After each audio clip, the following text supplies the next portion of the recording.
저는 올해 70의 김순자입니다. 남편은 10년 전 먼저 하늘로 떠나고 지금은 이 넓은 집을 저 혼자 지키고 있어요. 그래도 외롭다는 생각은 잘 안 들어요. 10분 거리에 아들 내외가 살고 있거든요. 하나뿐인 아들 경철이, 그리고 제 눈에는 아직도 아기 같은 손주 민준이, 그 아이들 보는 맛에 하루하루를 살아가는 평범한 할머니입니다. 적어도 오늘 그 끔찍한 의심의 씨앗이 제 마음속에 뿌리내리기 전까지는요. 오늘은 제 유일한 손주, 민준이의 5번째 생일이었어요. 저는 이틀 전부터 시장을 보고 어젯밤 꼬박 세워가며 음식을 장만했습니다.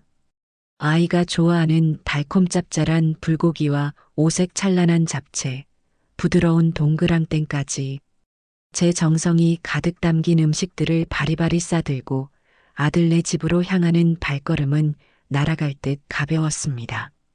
하지만 현관문을 열고 들어서는 순간부터 무언가 잘못되었다는 느낌이 싸하게 등골을 스치고 지나갔어요. 어머님 오셨어요? 며느리 최서연이 저를 반기는 목소리에는 온기라고는 한 톨도 없었습니다. 마치 매달 꼬박꼬박 방문하는 공과금 검침원을 대하는 듯한 사무적인 말투였죠. 저는 애써 미소를 지으며 들고 온 음식들을 식탁 위에 펼쳐놓기 시작했어요. 우리 강아지 할미가 맛있는 거 많이 해왔지. 이리 와서 불고기 한 점 먹어볼까? 하지만 며느리는 제 앞을 가로막으며 손을 내저었어요. 어머님 잠시만요. 이런 건 애들 입맛에 안 맞아요. 요즘 애들이 이런 걸 먹나요? 그러더니 제가 밤새워 만든 음식들을 마치 벌레 보듯 쳐다보며 식탁 구석으로 슥 밀어버리는 게 아니겠어요.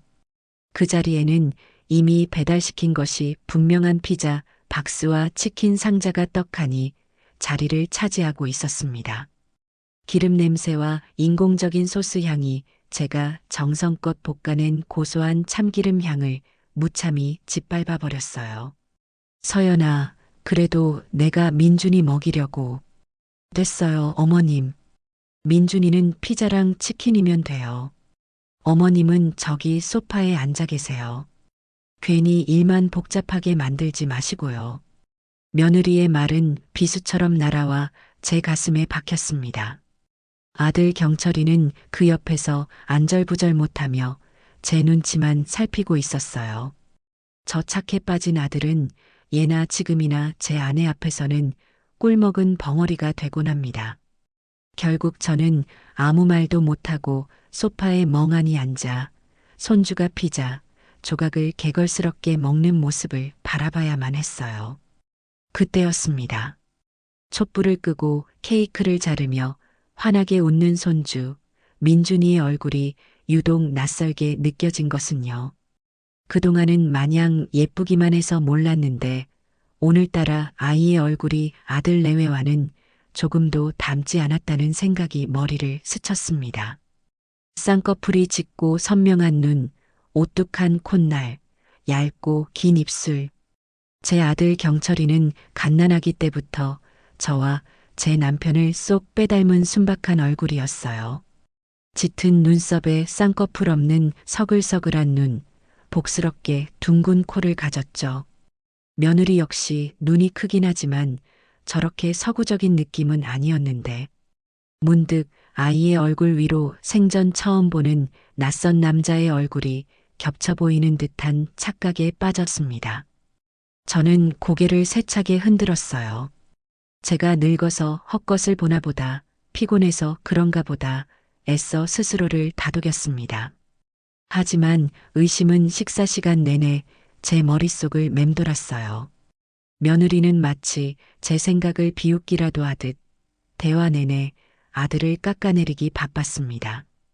요즘 강남 엄마들은 애들 교육에 얼마나 투자하는 줄 아세요? 경철 씨 월급으로는 정말 택도 없어요. 민준이 친구들은 벌써부터 영어, 중국어는 기본이고 코딩의 승마까지 배운다는데. 허허, 아직 5살인데 뭘 벌써부터 그렇게. 아들이 멋쩍게 웃으며 말했지만 며느리는 코웃음을 쳤어요. 5살이 제일 중요할 때예요. 이 시기를 놓치면 평생 뒤처지는 거라고요. 당신처럼 평범하게 살게 할 수는 없잖아요. 우리 아들은. 당신처럼이라는 말에 유독 힘을 주는 며느리의 말투가 거슬렸습니다. 마치 제 아들이 실패한 인생이라도 되는 것처럼 말하는 그 뻔뻔함에 화가 치밀어 올랐어요. 그때 며느리의 날카로운 눈이 저를 향했어요. 어머님도 이제 기초연금 나오시잖아요. 그거 얼마나 된다고 쥐고 계시지 마시고 우리 민준이 영어 유치원비 정도는 보태주실 수 있죠? 손주를 위해서인데 그 정도는 해주셔야죠. 마치 맡겨놓은 돈을 찾아가겠다는 듯한 당당한 요구였습니다. 저는 너무 어이가 없어서 말이 나오지 않았어요. 제 연금은 먼저 간 남편의 묘를 돌보고 제 낡은 무릎 병원비로 쓰기에도 빠듯한 돈이었습니다. 하지만 아들은 또다시 아내의 편을 들었어요. 어머니, 서연이 말도 일리가 있어요. 민준이 교육을 위해서니까 조금만 도와주세요. 저는 결국 그 자리에서 대답을 하지 못했습니다. 씁쓸한 마음으로 집으로 돌아가기 위해 현관에서 신발을 신는데 뒤에서 며느리의 비아냥거리는 목소리가 들려왔어요. 그것이 결정타였습니다. 어머님, 민준이는 저희 아빠 닮아서 그런지 뼈대부터가 달라요. 똑똑하고 잘생겼잖아요. 경철 씨 좋은 유전자는 하나도 못 받은 것 같아 어머님이 속상하시겠어요. 그래도 어쩌겠어요. 이게 다 복인걸. 그 순간 그동안 저를 괴롭혔던 모든 퍼즐 조각이 딱 맞아 들어가는 느낌이었습니다. 남 같다는 막연한 느낌이 서늘한 확신으로 변하는 순간이었죠. 저는 뒤도 돌아보지 않고 아들네 집을 나섰습니다. 차가운 밤 공기가 폐부 깊숙이 스며들었지만 제 마음속에서 타오르기 시작한 의심의 불길에 비하면 아무것도 아니었습니다. 그날 밤 저는 한숨도 잠들지 못했어요. 그날 이후 제 안의 균열은 걷잡을 수 없이 커져만 갔습니다. 모든 것이 의심스러워 보이기 시작했어요. 며느리의 행동 하나하나, 말투 하나하나가 제 의심에 불을 지폈습니다. 며칠 뒤 민준이가 콜록거리며 기침을 한다는 소식에 저는 꿀과 배를 넣고 푹 고아 만든 배숙을 들고 아들네 집을 다시 찾았어요. 아이가 어릴 적부터 감기 기운이 있을 때마다 제가 해주던 특효약이었죠. 서연아, 민준이 이거 좀 먹이렴. 목에 좋을 게다. 하지만 며느리는 제가 내민 냄비를 보자마자 질색하며 뒤로 물러섰습니다. 어머님, 그런 비과학적인 민간요법은 제발 좀 그만하세요. 무식해 보여요. 요즘 세상에 누가 저런 걸 먹여요? 당장 소아과 가서 주사 한 방 맞히는 게 최고예요. 무식하다는 말이 제 심장을 후벼 팠습니다. 제 평생의 지혜와 경험이 자식을 키워낸 어머니의 사랑이 한순간에 무식한 노인네의 고집으로 치부되는 순간이었어요. 며느리는 제 앞에서 보란 듯이 아이의 외투를 입혀 병원으로 향했습니다. 그 뒷모습을 보며 저는 생각했어요. 저 아이는 정말 모든 면에서 저와 그리고 제 아들과 달랐습니다. 육아 방식부터 시작해서 사소한 가치관까지 우리는 어느 것 하나 맞는 것이 없었어요. 마치 다른 세상 사람들처럼요. 균열은 돈 문제에서 더욱 선명하게 드러났습니다. 어느 날 저녁 며느리에게서 다급한 목소리로 전화가 걸려왔어요. 어머님, 큰일 났어요. 민준이가 놀이터에서 놀다가 친구를 밀었는데 애가 넘어져서 머리를 다쳤대요. 병원비랑 합의금으로 급하게 500만 원이 필요한데 저희가 지금 당장 돈이 없어서요. 어머님이 좀 도와주세요. 저는 덜컥 겁이 났습니다. 하지만 동시에 무언가 이상하다는 생각도 들었어요. 며느리의 목소리는 걱정보다는 초조함에 가까웠거든요. 제가 잠시 망설이자 며느리는 울먹이며 말을 이었습니다. 어머님, 제발요. 이거 해결 못하면 경철씨 회사에도 알려지고 일이 커져요. 민준이 아빠 인생 망치는 꼴 보고 싶으세요? 아들을 걸고 넘어지는 말에 저는 더 이상 버틸 수가 없었습니다. 결국 다음 날 아침 저는 은행 문이 열리자마자 달려가 제 비상금 통장을 깨서 500만 원을 인출해 며느리에게 건넸습니다. 며느리는 돈을 받자마자 고맙다는 말 한마디 없이 쌩하니 사라졌어요. 하지만 진실은 그리 오래가지 않아 밝혀졌습니다. 며칠 뒤 동네 반상회에 나갔다가 이웃 아주머니에게서 뜻밖의 이야기를 듣게 된 것이죠. 그 아주머니의 딸이 며느리와 같은 동네 맘카페 회원이었습니다. 순자 씨, 며느님이 이번에 명품 가방 새로 샀다면서요? 딸이 인터넷에서 봤다고 하던데 무슨 한정판이라 구하기도 힘든 걸 샀다고 아주 자랑을 하더래요. 500만 원도 넘는다던데 아드님이 돈을 잘 버나 봐요. 그 말을 듣는 순간 제 머릿속이 하얘졌습니다. 손주 합의금이라던 그 돈이 제 피 같은 돈이 고작 명품 가방으로 둔갑한 것이었습니다. 저는 떨리는 손으로 아들에게 전화를 걸어 자초지종을 물었어요. 하지만 아들의 대답은 저를 더욱 비참하게 만들었습니다. 아, 그거요. 서연이가 요즘 육아 때문에 스트레스가 많아서 그랬나 봐요. 그냥 기분 전환 좀 하려고 그랬나 본데 어머니가 이해 좀 해주세요. 저는 더 이상 말을 잇지 못하고 전화를 끊었습니다. 제 아들은 이미 아내의 거짓말에 완전히 동화되어 있었습니다. 무엇이 옳고 그른지 판단할 능력조차 상실한 사람처럼 보였어요. 저와 아들 사이에 깊고 단단했던 신뢰에 금이 가기 시작했습니다. 그들 부부는 저를 철저히 자신들의 울타리 밖으로 밀어내고 있었어요. 며느리는 시댁 제사나 가족 모임이 있을 때마다 민준이가 갑자기 열이 나요.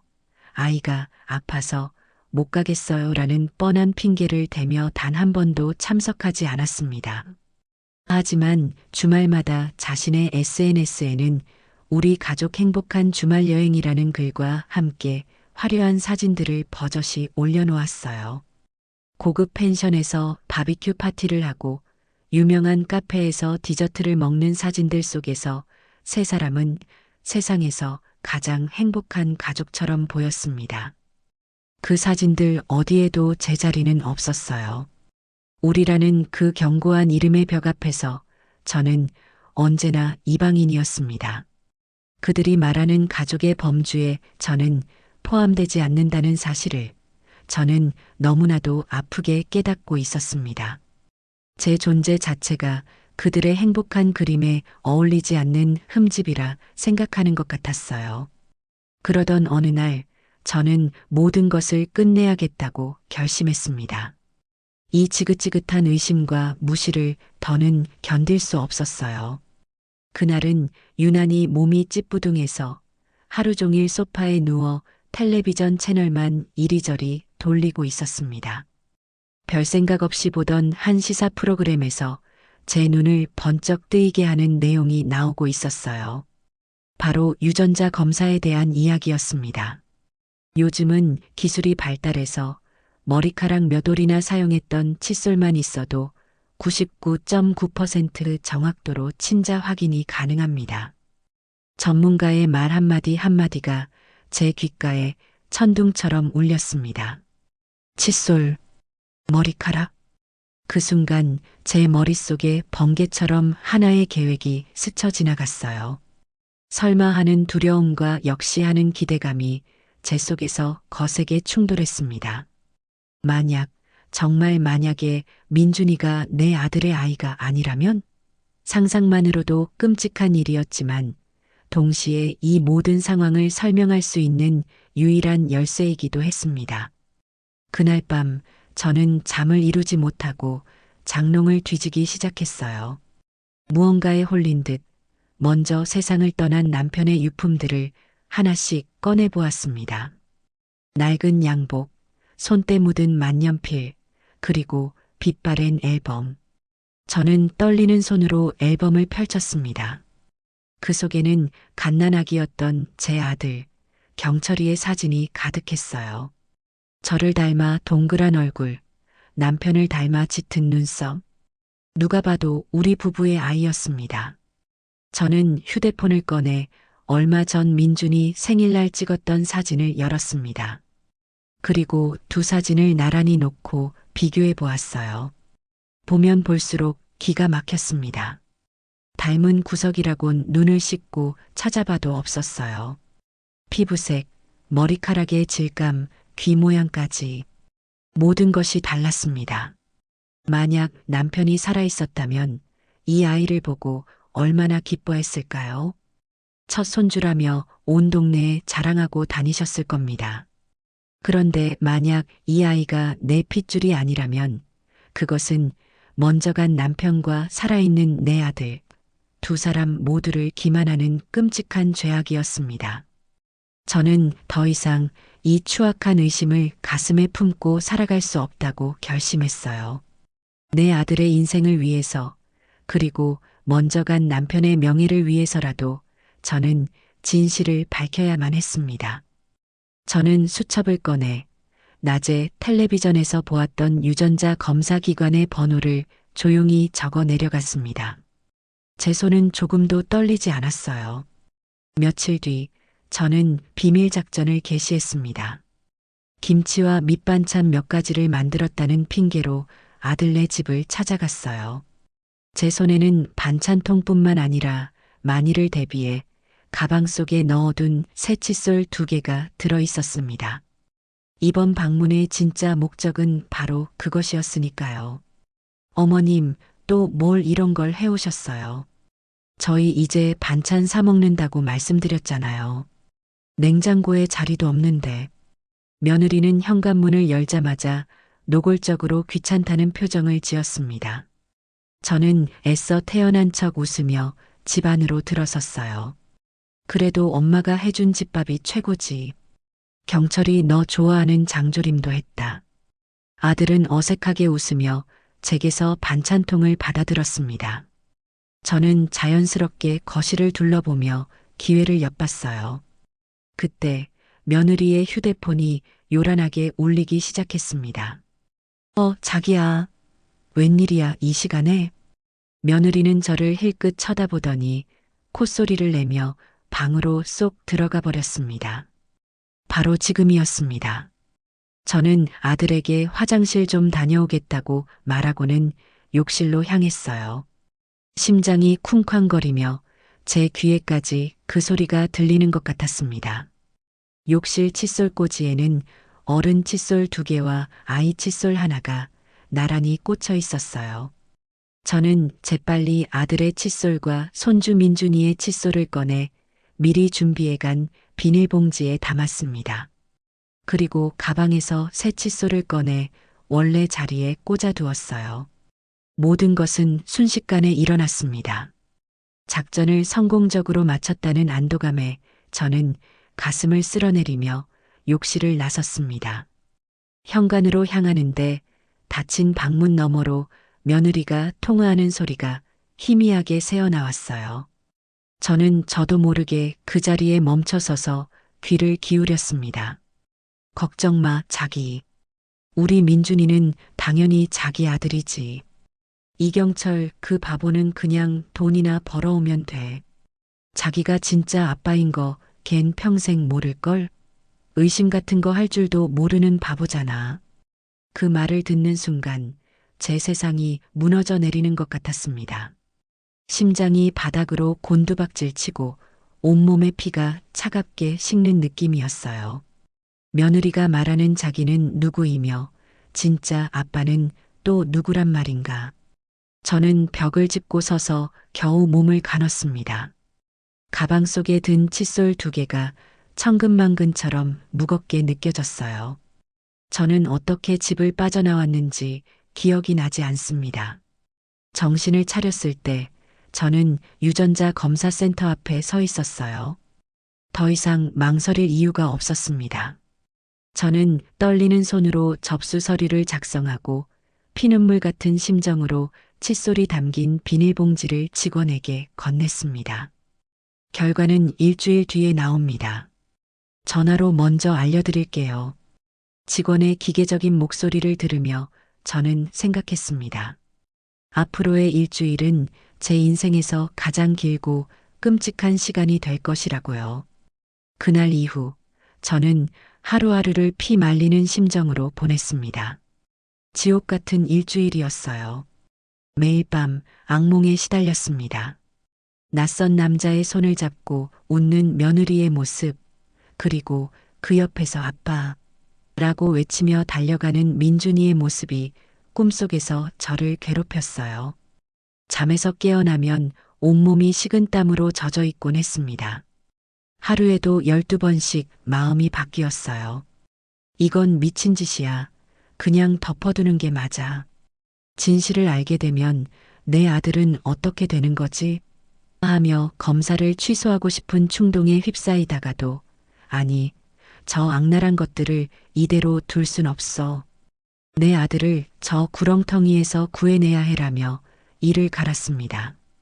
며느리의 통화 내용이 귓가에 생생하게 맴돌 때마다 제 결심은 더욱 단단해졌어요. 그리고 마침내 운명의 날이 밝았습니다. 약속된 날짜의 오후 모르는 번호로 전화가 걸려왔어요. 저는 심호흡을 크게 하고 떨리는 손으로 통화 버튼을 눌렀습니다. 김순자님 되시죠? 유전자 검사 결과 나왔습니다. 수화기 너머에서 들려오는 차분한 목소리에 제 심장은 터질 듯이 뛰었습니다. 검사 결과 부자 관계가 성립할 확률은 0%입니다. 친자 관계가 성립하지 않는 것으로 나왔습니다. 그 순간 세상의 모든 소리가 멎는 듯 했습니다. 예상했던 결과였지만 막상 제 두기로 직접 확인하니 온몸에 힘이 쭉 빠져나갔어요. 분노보다 먼저 찾아온 것은 제 가엾은 아들에 대한 안타까움과 미안함이었습니다. 제가 저런 여자를 며느리로 들인 탓에 제 아들이 이 끔찍한 배신을 당한 것만 같아 죄책감에 눈앞이 캄캄해졌어요. 저는 검사 결과지를 직접 수령해 곧장 아들 회사 근처로 달려갔습니다.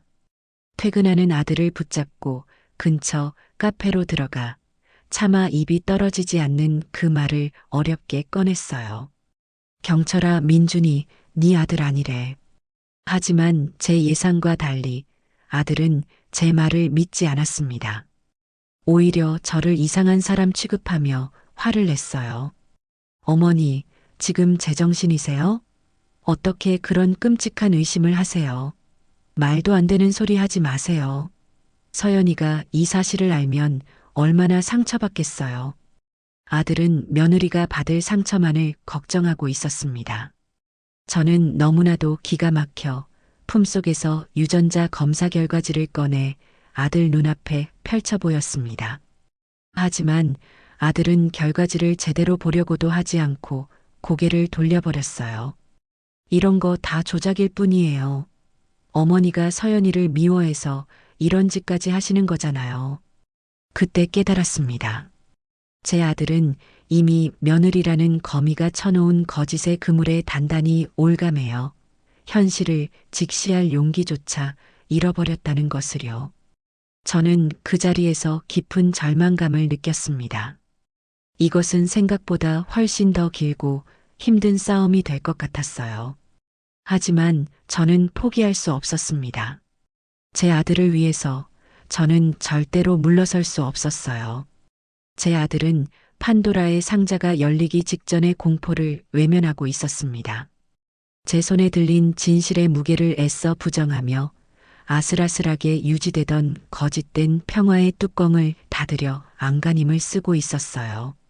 하지만 저는 이미 알고 있었습니다. 한번 열린 상자는 결코 닫히지 않는다는 것을요.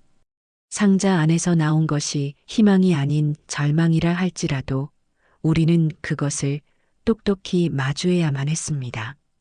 카페에서 아들과 헤어진 후 저는 집으로 돌아와 멍하니 허공만 바라보았습니다. 아들의 그 실망스럽고 경멸 가득했던 눈빛이 심장에 박힌 가시처럼 저를 괴롭혔어요. 어머니가 서연이를 미워해서 이런 짓까지 하시는 거잖아요. 아들의 비난이 환청처럼 귓가를 맴돌았습니다.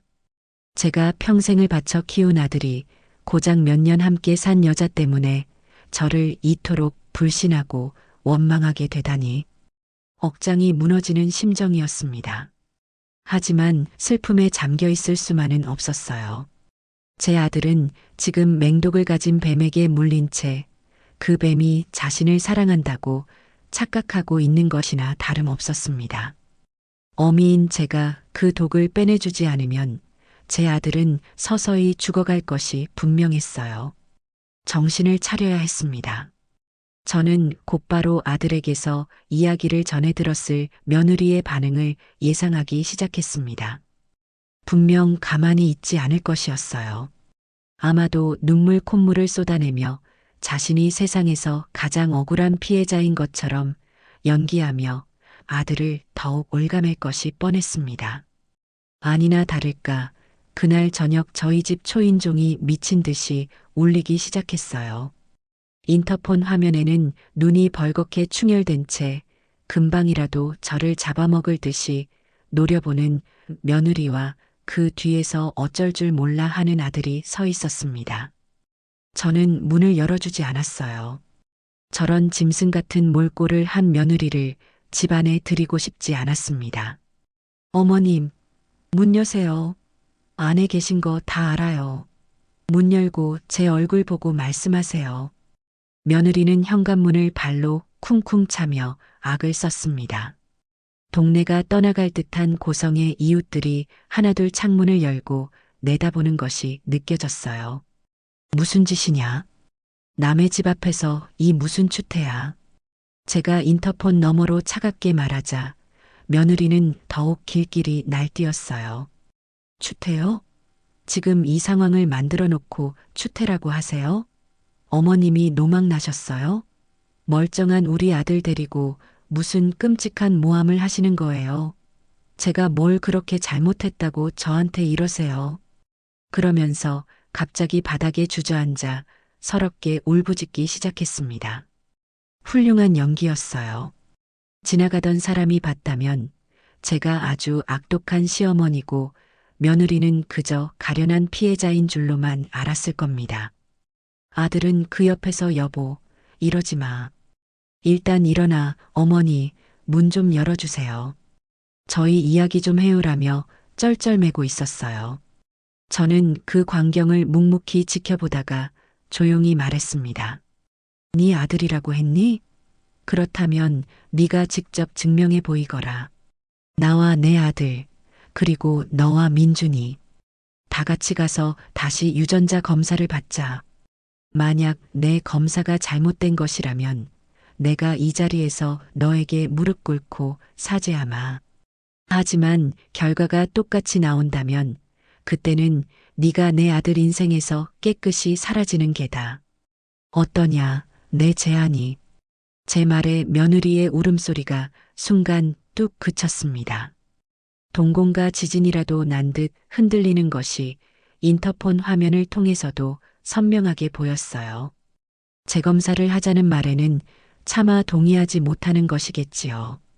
며느리는 잠시 말을 잇지 못하다가 다시금 악을 쓰기 시작했습니다. 제가 왜 그런 수모를 겪어야 하는데요? 뭘 믿고 어머님이랑 같이 가요. 어머님이 또 무슨 수작을 부릴 줄 알고요. 저는 못해요. 절대 못해요. 왜 못하지? 떳떳하다면 못할 이유가 없지 않으냐. 어쨌든 못해요. 이건 인권 침해라고요. 경철 씨, 당신은 뭐해? 당신 아내가 지금 이렇게 모욕을 당하고 있는데 가만히 있을 거야? 당장 어머니한테 아니라고, 우리 서연이 그런 사람 아니라고 말해줘. 아들은 제 얼굴과 아내의 얼굴을 번갈아 쳐다보며 괴로운 표정을 지었습니다. 하지만 결국 제 아들은 또다시 제 가슴에 못을 박는 선택을 하고야 말았어요. 어머니, 제발 그만하세요. 제가 뭘 더 어떻게 해야 믿으시겠어요? 서연이는 그럴 사람이 아니에요. 어머니가 오해하시는 거라고요. 저는 더 이상 아무 말도 하지 않았습니다. 제 아들이 스스로 깨닫기 전까지는 제가 100마디 말을 한들 아무 소용이 없다는 것을 알았기 때문입니다. 저는 인터폰을 끊고 거실로 돌아와 소파에 깊숙이 몸을 묻었어요. 밖에서는 한참 동안이나 며느리의 고성과 아들의 만류하는 소리가 들려왔지만 저는 그 모든 소음을 외면했습니다. 그렇게 한참의 시간이 흐르고 세상은 다시 조용해졌어요. 그들이 돌아간 것이겠지요. 저는 텅 빈 집안에서 지독한 고독감과 싸워야 했습니다. 며칠간 아들에게서는 아무런 연락이 없었습니다. 아마 며느리가 제 전화를 받지도 연락하지도 못하게 막고 있는 것이겠지요. 이대로 가다가는 정말 제 아들을 영영 잃어버릴 수도 있겠다는 위기감이 들었습니다. 저는 마지막 수단을 쓰기로 결심했어요. 바로 그날 며느리의 추악한 통화 내용을 녹음해 두었던 파일이었습니다. 그것만이 제 아들을 세뇌에서 풀어줄 유일한 열쇠였어요. 저는 아들이 퇴근할 시간에 맞춰 회사 앞으로 찾아갔습니다. 며칠 만에 본 아들의 얼굴은 수심으로 가득 차 있었어요. 저를 발견한 아들은 피하려고 했지만 제가 먼저 다가가 아들의 팔을 붙잡았습니다. 잠깐만 이야기 좀 하자. 딱 5분만. 아니, 3분만이라도 좋아. 아들은 마지못해 제게 이끌려 근처 공원 벤치에 앉았습니다. 우리는 아무 말 없이 잠시 앉아 있었어요. 어색한 침묵이 우리 사이를 맴돌았습니다. 먼저 입을 연 것은 저였어요. 경철아, 엄마는 네가 불행해지는 걸 볼 수가 없다. 네가 저 여자의 거짓말에 속아 평생을 고통 속에서 사는 걸 이 어미는 눈 뜨고 볼 수가 없어. 어머니, 제발 그만하세요. 저는 지금 행복해요. 아들의 목소리는 공허하게 들렸습니다. 저는 더 이상 긴 말을 하지 않았어요. 대신 품속에서 휴대폰을 꺼내 녹음 파일을 재생했습니다. 스피커를 통해 며느리의 교활한 목소리가 흘러나오기 시작했어요. 걱정 마, 자기. 우리 민준이는 당연히 자기 아들이지. 이경철 그 바보는 그냥 돈이나 벌어오면 돼. 자기가 진짜 아빠인 거 걘 평생 모를걸? 의심 같은 거 할 줄도 모르는 바보잖아. 녹음 파일이 재생되는 동안 아들의 표정은 시시각각으로 변해갔습니다. 처음에는 불신으로 가득 찼던 얼굴이 점차 혼란과 충격, 그리고 마침내는 감당할 수 없는 고통과 분노로 일그러져 갔습니다. 그 순간 아들의 두 눈에서 굵은 눈물이 뚝뚝 떨어지기 시작했어요. 이게 무슨 소리예요, 어머니? 아들은 떨리는 목소리로 제게 물었습니다. 마치 눈앞의 현실을 믿을 수 없다는 듯이요. 저는 아무 말 없이 아들의 어깨를 토닥여 주었습니다. 녹음이 끝나자 공원에는 아들의 처절한 울음소리만이 가득 찼습니다. 내가 지금까지 누굴 위해서, 내가 뭘 위해서 이렇게 살아온 거지. 아들은 어린아이가 된 것처럼 제 품에 안겨 서럽게 울었습니다. 평생 남 앞에서 눈물 한 번 보인 적 없던 무뚝뚝한 아들이었어요. 그동안 며느리에게 휘둘리면서도 가정을 지키기 위해 꿋꿋하게 버텨왔을 아들의 세월이 그 울음소리에 모두 담겨 있는 것 같아 제 가슴도 미어졌습니다. 아들은 한참을 울고 또 울었어요. 그 울음은 단순한 슬픔이 아니었습니다. 그것은 지독한 배신에 대한 분노였고 자신의 어리석음에 대한 처절한 자책이었으며 송두리째 부정당한 자신의 삶에 대한 통곡이었습니다. 저는 우는 아들을 그저 말없이 안아주는 것밖에는 할 수 있는 일이 없었어요. 그날 제 아들은 길고 길었던 악몽에서 비로소 깨어났습니다. 그날 밤 아들은 짐을 챙겨 저희 집으로 들어왔습니다. 텅 비었던 집이 오랜만에 사람의 온기로 채워졌어요. 하지만 우리 모자 사이에는 무거운 침묵만이 흘렀습니다. 아들은 방에 틀어박혀 나오지 않았고 저는 그런 아들을 위해 묵묵히 저녁상을 차렸어요.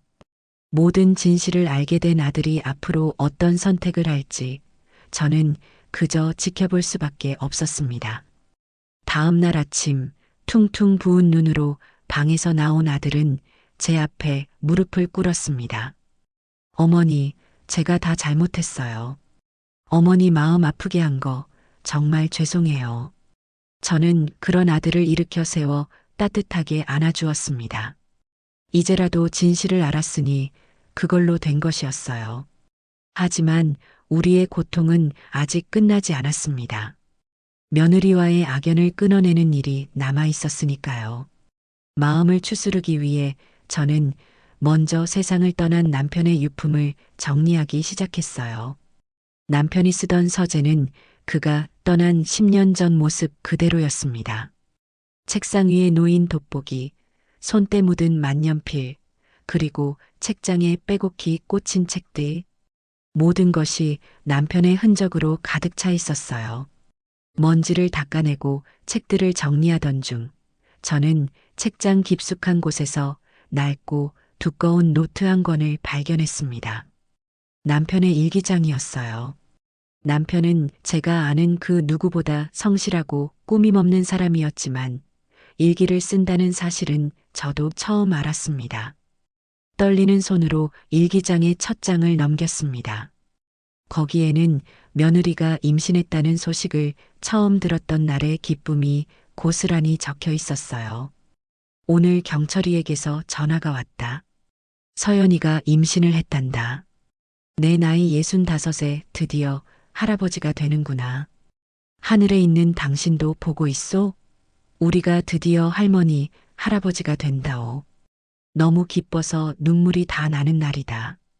저는 남편의 서툰 글씨를 읽어내려가며 눈물을 쏟았습니다.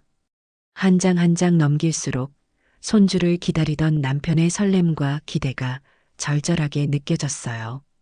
그리고 마침내 민준이가 태어났던 날의 일기를 발견했습니다. 드디어 손주를 품에 안았다. 어찌나 작고 예쁜지 꼭 아기 천사 같았다. 이름은 민준이라 지었단다. 이 아이가 앞으로 건강하고 씩씩하게 자라주었으면 더 바랄 것이 없겠다. 이 할애비가 우리 민준이의 든든한 버팀목이 되어 주어야지. 그리고 제 가슴을 가장 아프게 했던 마지막 페이지. 남편이 병으로 세상을 뜨기 얼마 전에 쓴 글이었습니다. 오늘 민준이가 처음으로 서툰 발음으로 할아버지라고 나를 불렀다. 그 순간 내 평생의 소원을 다 이룬 것만 같았다.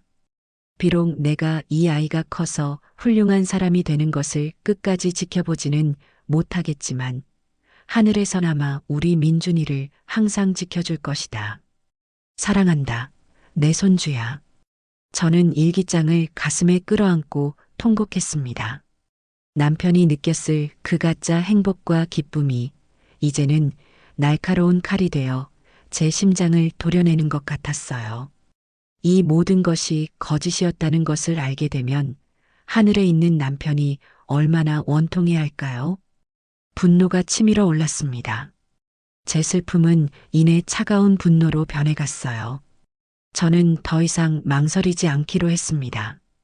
이것은 단순히 제 아들의 인생을 구하는 싸움이 아니었어요. 먼저 간 내 남편의 명예를 지키고 우리 가족을 무참히 기만한 저 악독한 것들에게 죗값을 치르게 하는 정의를 위한 싸움이었습니다. 저는 아들을 불렀습니다. 아들은 제 손에 들린 아버지의 일기장을 보고는 말없이 눈물만 흘렸어요. 경철아, 저녁에 네 집으로 가자. 그 여자와의 마지막 만찬이다. 가서 모든 걸 끝내고 오자. 제 목소리는 얼음장처럼 차가웠습니다. 그날 저녁 우리 모자는 비장한 각오로 아들네 집으로 향했어요. 미리 연락을 받고 기다리고 있던 며느리는 잔뜩 날이 선 표정으로 우리를 맞았습니다. 이제 와서 무슨 할 말이 또 남았는데요? 어차피 이렇게 된 거 저도 더는 안 참아요. 저는 아무 대꾸도 하지 않고 식탁에 앉았습니다. 며느리가 차린 저녁상은 썰렁하기 그지없었어요. 배달시킨 족발과 편의점에서 사온 인스턴트 국이 전부였습니다. 그마저도 아무도 손을 대지 않았어요. 족발의 기름기가 차갑게 굳어가는 동안 우리 세 사람 사이에는 숨막히는 침묵만이 흘렀습니다. 한참의 시간이 흐른 뒤 제가 먼저 침묵을 깼습니다. 저는 품속에서 유전자 검사 결과지와 남편의 일기장을 꺼내 식탁 위에 올려놓았어요. 이게 뭔지 알겠지. 며느리는 유전자 검사 결과지를 보더니 코웃음을 쳤어요. 그깟 종이 쪼가리, 제가 믿을 것 같아요? 다 어머님이 조작한 거잖아요. 저는 대꾸하지 않고 남편의 일기장을 펼쳐 마지막 페이지를 낭독하기 시작했습니다. 제 목소리는 떨리지 않았어요. 한 글자 한 글자 남편의 원통한 마음을 담아 또박또박 읽어 내려갔습니다. 제 낭독이 끝나자 며느리의 얼굴이 처음으로 당황한 기색으로 물들었습니다. 죽은 사람의 흔적까지 나오리라고는 예상하지 못했던 것이겠지요. 제 옆에 앉아있던 아들이 마침내 입을 열었습니다. 최서연, 당신하고는 이제 끝이야. 내일 당장 이 집에서 짐 빼서 나가. 아들의 목소리는 차갑고 단호했습니다.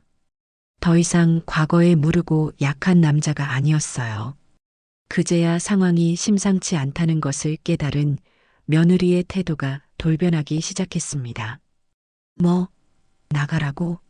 당신 지금 제정신이야? 내가 이 집에서 당신이랑 민준이 뒷바라지하느라 얼마나 고생했는데 나를 내쫓아? 어림없는 소리 하지 마. 민준이가 내 아들이 아니라는 거 당신 입으로 직접 말했잖아. 그건 당신이 하도 나를 무시하고 힘들게 하니까 홧김에 한번 해본 소리지. 당신 사랑해서 한 거짓말이라고. 뻔뻔하기 짝이 없는 변명이었습니다. 저는 더 이상 그 추악한 얼굴을 보고 있을 수가 없어서 자리에서 일어났어요. 내일 아침까지다. 내 눈앞에서 그리고 내 아들 인생에서 당장 꺼져라. 좋게 말할 때 듣는 게 네 마지막 남은 인생을 위해서도 좋을 것이다. 그 말을 끝으로 저는 아들의 손을 잡고 그 지옥 같은 집을 빠져나왔습니다. 등 뒤에서 며느리가 무어라 악을 쓰는 소리가 들려왔지만 우리는 단 한 번도 뒤돌아보지 않았어요. 며느리는 순순히 물러나지 않았습니다. 제가 제시한 마지막 기회를 걷어차 버린 것이죠. 다음 날 아침 며느리에게서 온 문자 메시지는 그 추악한 본색을 남김없이 드러내고 있었습니다. 이혼? 좋아요, 해줄게요. 대신 조건이 있어요. 위자료로 10억 주세요. 그리고 지금 사는 이 아파트 명에 제 앞으로 넘기고요. 민준이 양육비는 성인이 될 때까지 매달 500만 원씩 보내세요. 이 조건들 들어주지 않으면 나도 가만히 안 있어요. 이경철 씨 회사 찾아가서 바람나서 애까지 있는 마누라 버린 파렴치한이라고 소문낼 거고 당신들 인생 아주 진흙탕 속에 처박아 줄 테니까 어디 한번 해보자는 거죠. 기가 막혔습니다. 자신의 잘못으로 혼인 관계가 파탄난 주제에 어디서 저런 터무니없는 요구를 하는 것인지 며느리는 우리가 이 사실을 외부에 알리지 못할 것이라는 점을 약점 삼아 협박하고 있는 것이었어요. 아들은 문자를 보고 분노에 몸을 떨었지만 한편으로는 회사를 잃을까봐 두려워하는 눈치였습니다. 어머니, 그냥 조용히 끝내면 안 될까요? 서연이가 원하는 대로 돈 주고. 안 된다. 절대 안 돼. 저런 악마 같은 것에게는 단돈 10원 한 장도 줄 수 없어. 우리가 여기서 물러서면 저 여자는 평생 내 아들 등에 빨대를 꽂고 피를 빨아먹을 게다. 저는 단호하게 말했습니다. 그리고 곧바로 행동에 나섰어요. 저는 며느리가 녹음 파일에서 언급했던 자기라고 불렀던 자를 찾아내기로 결심했습니다. 그놈 역시 이번 사건의 공범이나 마찬가지였으니까요. 저는 아들의 대학 졸업 앨범을 꺼내 아들의 동창들 사진을 하나씩 살펴보기 시작했습니다. 경철아, 네 대학 동창 중에 혹시 아주 크게 성공했다는 사람 누가 있니? 최서연도 알만한 사람으로. 아들은 잠시 고민하더니 몇 명의 이름을 댔습니다. 글쎄요, 김민수라고 변호사 된 친구도 있고, 최연석이라고 의사 된 친구도 있고, 아, 박상진이라고 IT 회사를 차려서 아주 크게 성공한 친구가 있어요. 언론에도 몇 번 나왔고요. 서연이도 그 친구 소식은 몇 번 들었을 거예요. 박상진. 저는 그 이름을 똑똑히 기억해 두었습니다. 다음 날 저는 수소문 끝에 박상진이 운영하는 회사의 주소를 알아냈어요. 강남의 번화가에 위치한 삐까번쩍한 건물이었습니다. 저는 망설이지 않고 그 건물 안으로 들어갔어요. 최고급 양복을 차려입은 비서를 지나 저는 마침내 박상진이라는 남자의 사무실 문 앞에 섰습니다. 문을 열고 들어서자 최고급 가죽 소파에 앉아 다리를 꼬고 있던 한 남자가 거만한 표정으로 저를 쳐다보았어요. 아들 앨범에서 봤던 얼굴이었습니다. 누구신데 약속도 없이 찾아오셨죠, 아주머니? 이경철 어미요. 혹시 제 며느리 최서연이라고 아시는지 모르겠군. 제 말에 박상진의 얼굴이 순간 굳어졌습니다. 하지만 그는 이내 능구렁이처럼 표정을 바꾸며 웃어 보였어요. 아, 경철이 어머님이셨군요. 무슨 일로 여기까지 오셨어요? 경철이한테 무슨 안 좋은 일이라도 있습니까? 자네가 더 잘 알 텐데. 최서연 그리고 이민준. 모르는 이름은 아닐 테지. 박상진의 눈썹이 꿈틀거렸습니다.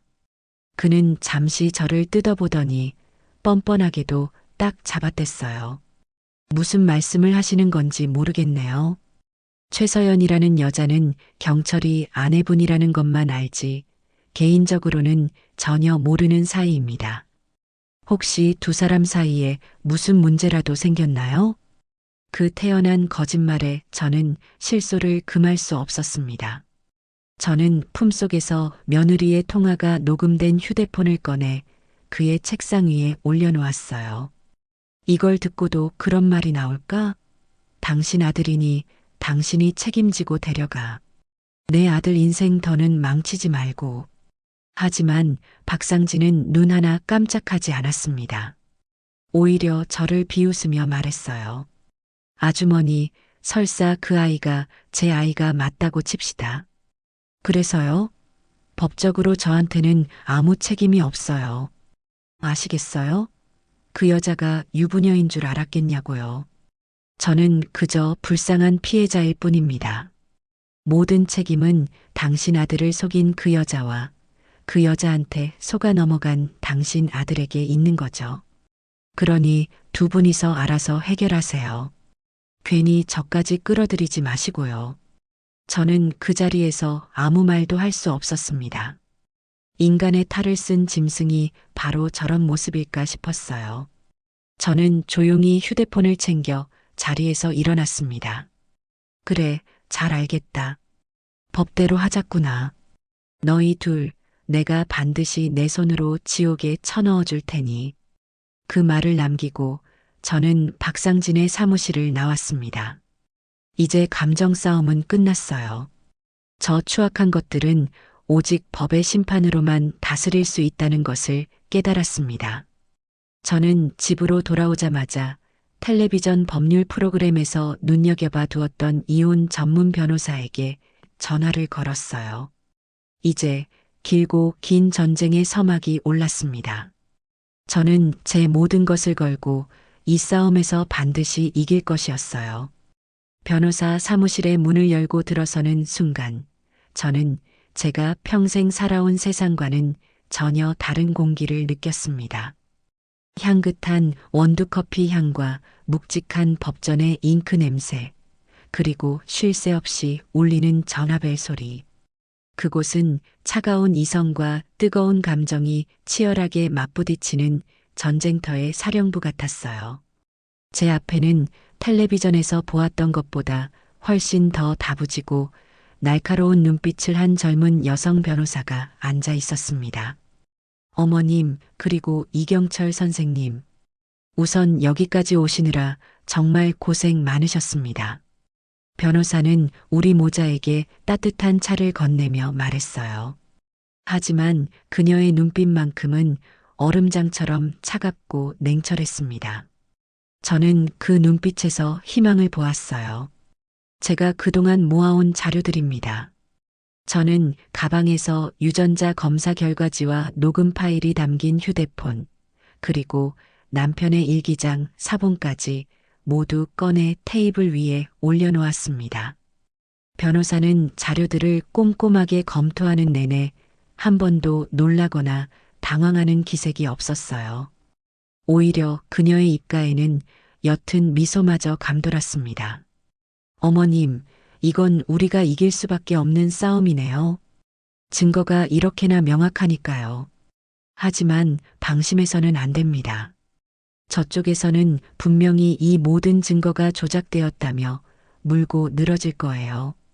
특히 어머님의 연세를 걸고 넘어지며 노망난 시어머니의 망상이라는 프레임을 씌우려 할 겁니다.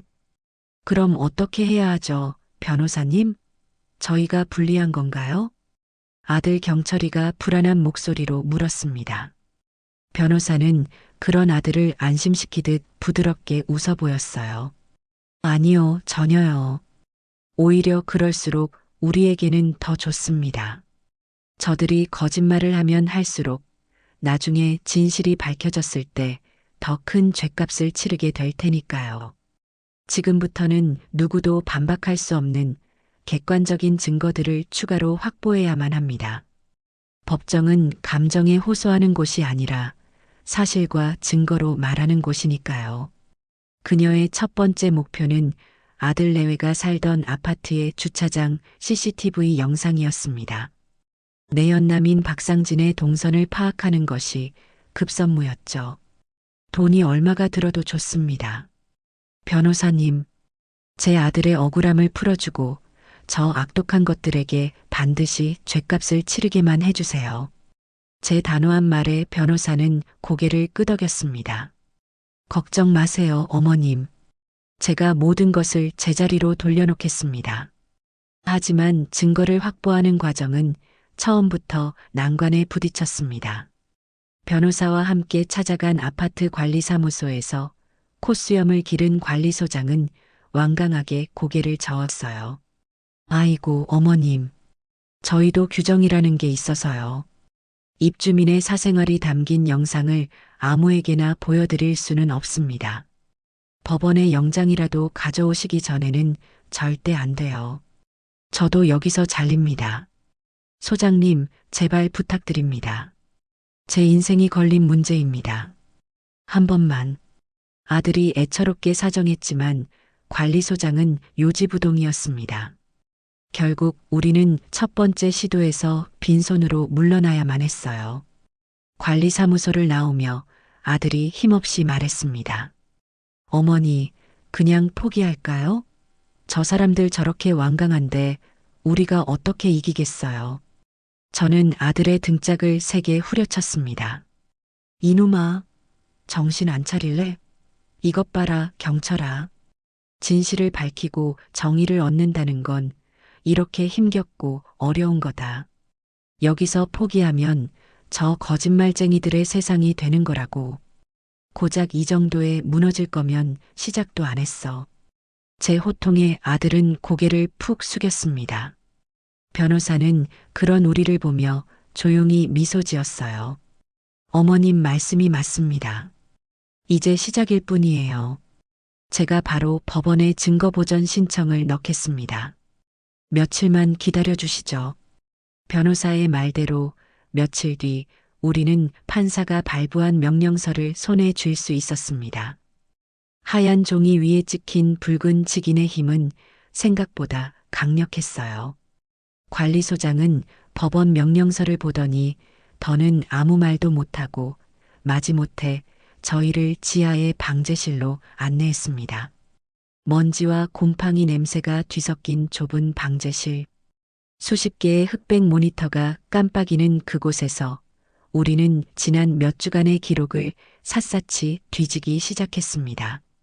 빠르게 돌아가는 화면을 몇 시간이고 들여다보고 있자니 머리가 어지럽고 눈이 빠질 것처럼 아파왔어요. 그때였습니다. 잠깐, 변호사님 방금 그 차요. 아들의 다급한 외침에 직원이 화면을 되돌렸습니다. 그곳에는 낯익은 번호판을 단번쩍이는 검은색 외제차가 지하 주차장으로 미끄러지듯 들어오고 있었어요. 박상진의 차였습니다. 화면에 찍힌 시각은 자정을 훌쩍 넘긴 새벽 1시 23분. 제 아들이 부산으로 출장을 떠났던 바로 그날 밤이었습니다. 우리는 숨을 죽이고 화면을 지켜봤습니다. 차에서 내린 박상진은 익숙하게 아파트 공동 현관 비밀번호를 누르고 안으로 들어갔어요. 그리고 다음 날 아침 며느리가 아이를 유치원 버스에 태워보낸 뒤에야 그는 마치 아무 일도 없었다는 듯 유유히 주차장을 빠져나갔습니다. 그런 영상은 하루 이틀이 아니었어요. 일주일에 서너 번 제 아들이 야근을 하거나 회식으로 늦는 날이면 박상진은 어김없이 그 집을 제 집처럼 드나들었습니다. 심지어 어떤 날에는 며느리와 다정하게 팔짱을 낀 채 엘리베이터를 기다리는 모습까지 선명하게 찍혀 있었어요. 내가 저것들 먹여 살리겠다고 회사에서 온갖 수모를 견디면서 밤새 일하고 있을 때 저 자식은 내 집, 내 침대에서 아들은 자신의 두 눈으로 적나라한 배신의 현장을 확인하고는 차마 말을 잇지 못하고 주먹으로 벽을 내리쳤습니다. 쿵 하는 둔탁한 소리와 함께 아들의 손등에서 피가 흘러내렸어요. 제 마음은 그보다 더 새빨간 피눈물을 흘리고 있었습니다. 다음 목표는 며느리의 카드 사용 내역이었습니다. 은행 창구에서 수십 장에 달하는 명세서를 발급받아 한 장 한 장 넘겨보던 우리는 또 한 번 할 말을 잃었습니다. 어머니, 이것 좀 보세요. 이 날짜 저한테 민준이 합의금으로 500만 원 달라고 했던 날이에요. 그런데 여기 백화점 명품관에서 700만 원을 결제한 내역이 찍혀 있어요. 이 호텔은 박상진 그놈 회사 바로 옆에 있는 곳 아니냐. 점심시간마다 여기서 미래를 즐겼구나. 이 천하에 몹쓸 것들이. 명세서에는 며느리의 추악한 사생활이 고스란히 기록되어 있었습니다. 생활비가 부족해서 아이 간식 하나 마음 편히 못 사준다고 눈물 짓던 바로 그 시간에 며느리는 내연남과 함께 한 끼에 수십만 원짜리 식사를 즐기고 수백만 원짜리 명품을 사들이며 제 아들의 피를 빨아먹고 있었던 겁니다. 마지막 증거는 주변인들의 증언이었습니다. 변호사가 고용한 전문 조사원은 며느리의 SNS를 샅샅이 뒤져 그녀와 가장 친하게 지내던 친구라는 여자의 연락처를 알아냈어요. 저는 직접 그 여자를 만나러 나갔습니다. 강남의 한 커피숍에서 만난 그 여자는 처음에는 잔뜩 경계하며 입을 열지 않았어요. 제가 뭘 안다고 저한테 이러시면 곤란해요. 서연 언니가 알면 저 가만 안 둘 거예요. 학생, 거짓을 말해달라는 게 아니야. 그저 자네가 보고 들은 사실만을 말해주면 돼. 자네도 최서연 그 아이의 뻔뻔한 거짓말에 상처받은 적이 있지 않나? 제 말에 여자의 눈빛이 흔들렸습니다. 아마도 며느리의 오만하고 이기적인 태도에 그 역시 알게 모르게 상처를 받아왔던 모양이에요. 제가 모든 진실을 털어놓자 그 여자는 마침내 무거운 입을 열었습니다. 사실은요, 언니가 저희랑 만날 때마다 남편 흉을 입에 달고 살았어요. 우리 남편은 능력이 없어서 숨이 막혀. 시어머니는 무슨 조선시대에서 온 사람 같아서 말이 안 통해 이러면서요. 그러면서 박상진 그 아저씨 자랑은 어찌나 하던지. 한 번은 글쎄 자기 남편 셔츠를 보더니 아, 정말 없어 보인다. 우리 자기님은 이태리 장인이 만든 맞춤 셔츠만 입는데 이러는 거 있죠? 저희는 그냥 하는 소린 줄 알았는데 정말 이 정도일 줄은 몰랐네요. 그 여자의 증언은 모두 녹음되었고 사실 확인서에 서명까지 받았습니다. 이제 모든 퍼즐 조각이 맞춰졌습니다. 우리는 저들을 심판대에 세울 모든 준비를 마쳤어요. 거짓의 성은 이제 곧 무너져 내릴 것이었습니다.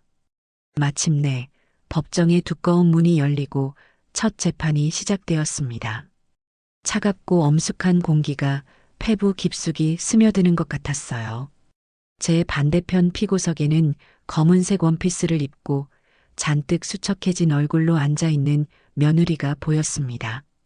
하지만 그 눈빛만큼은 여전히 도끼로 가득 차 있었어요.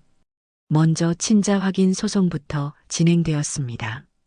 재판이 시작되자마자 며느리는 기다렸다는 듯이 준비해온 연기를 시작했습니다. 존경하는 재판장님, 저는 억울합니다. 하늘을 우러러 한 점 부끄럼 없이 살았습니다. 저희 시어머니는 처음부터 가난한 집안 출신인 저를 마음에 들어 하지 않으셨어요. 사사건건 트집을 잡고 구박하시더니 이제는 저를 내쫓기 위해 제 목숨 같은 아들까지 남의 자식으로 만들려는 이런 끔찍한 모함을 하고 계신 겁니다. 제가 얼마나 힘들었는지 아십니까? 며느리는 법정이 떠나가라 울부짖으며 자신이 얼마나 가련한 피해자인지를 열변을 토했습니다. 그 처절한 연기에 방청석 일부에서는 동정의 시선이 느껴지기도 했어요. 하지만 우리 쪽 변호사는 조금도 동요하지 않았습니다. 그녀는 차분한 목소리로 준비한 증거들을 하나씩 제출하기 시작했어요. 재판장님, 이것은 피고 최서연이 내연남과 통화한 내용이 담긴 녹음 파일입니다. 여기에는 자신의 아들이 남편의 아이가 아님을 스스로 인정하는 내용이 포함되어 있습니다. 녹음 파일이 재생되자 법정하는 순간 정적에 휩싸였습니다. 며느리의 교활한 목소리가 스피커를 통해 울려 퍼지자 며느리의 얼굴은 새하얗게 질려버렸어요. 며느리의 변호사가 다급하게 이의를 제기했습니다. 이에 있습니다. 해당 녹음 파일은 불법적인 방법으로 녹취된 것이며 얼마든지 합성이 가능한 파일입니다. 증거로 인정되어서는 안 됩니다. 그렇습니까? 우리 변호사는 콧방귀를 뀌며 말을 이었습니다. 그렇다면 피고 측에 묻겠습니다. 피고는 원고의 어머님이 망상에 시달린다고 주장하셨는데 혹시 병원에서 받은 정신과 진단서라도 있습니까? 없습니다.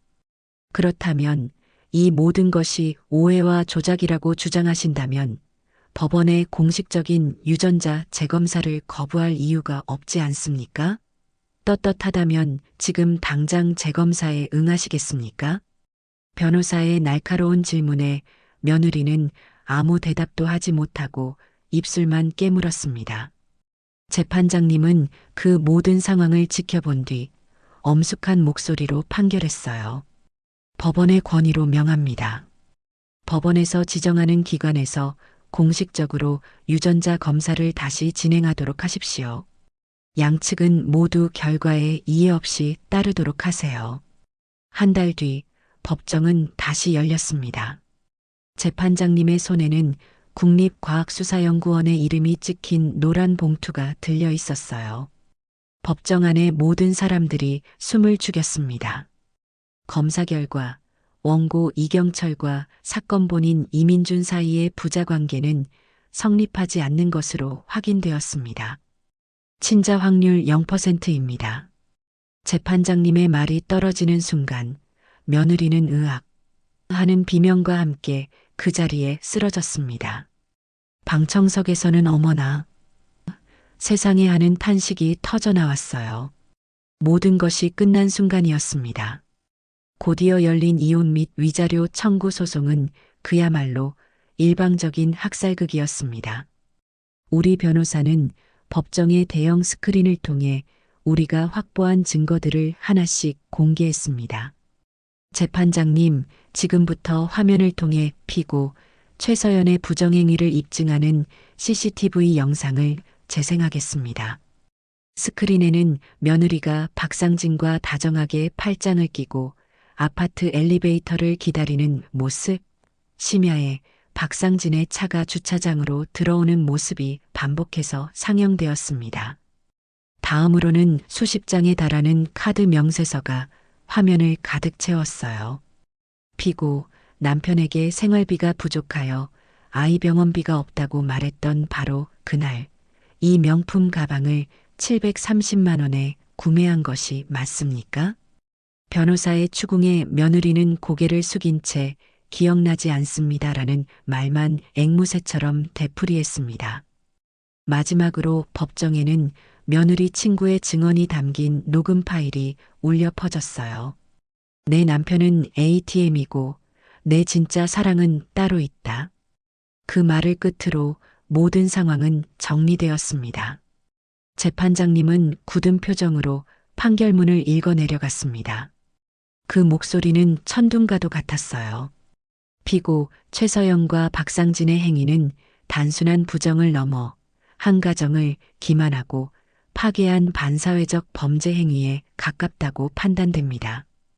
따라서 피고 최서연이 청구한 위자료 10억 원과 재산 분할 요구는 모두 기각합니다. 오히려 피고 최서연과 피고 박상진은 공동으로 원고 이경철에게 그가 겪었을 정신적 고통에 대한 위자료 1억 원을 지급할 것을 명령합니다. 땅, 땅, 땅. 의사봉 소리가 울려 퍼지는 순간 저는 아들의 손을 꽉 잡았습니다. 아들의 눈에서는 뜨거운 눈물이 쉴 새 없이 흘러내리고 있었어요. 억울함과 분노의 눈물이 아닌 모든 것을 씻어내는 후련함과 안도의 눈물이었습니다. 우리는 마침내 길고 어두웠던 터널을 빠져나온 것이었습니다. 법정에서의 완벽한 승리는 통쾌했지만 그것이 이야기의 끝은 아니었습니다. 썩은 뿌리를 완전히 도려내기까지는 아직 몇 단계가 더 남아 있었어요. 모든 것을 잃게 된 며느리는 법정을 나서자마자 내연남이었던 박상진에게 달려가 그의 멱살을 잡고 미친 사람처럼 악을 썼습니다. 박상진, 당신 때문이야. 당신 때문에 내 인생이 전부 망가졌다고. 책임져. 당신이 나 책임져야 할 거 아니야. 민준이 당신 아들이잖아. 하지만 박상진은 귀찮은 벌레를 떼어내듯 며느리를 거칠게 밀쳐냈습니다. 그의 얼굴에는 일말의 동정심이나 죄책감도 찾아볼 수 없었어요. 웃기지 마. 이 미친 여자야. 처음부터 나한테 접근해서 여우짓 한 게 누군데.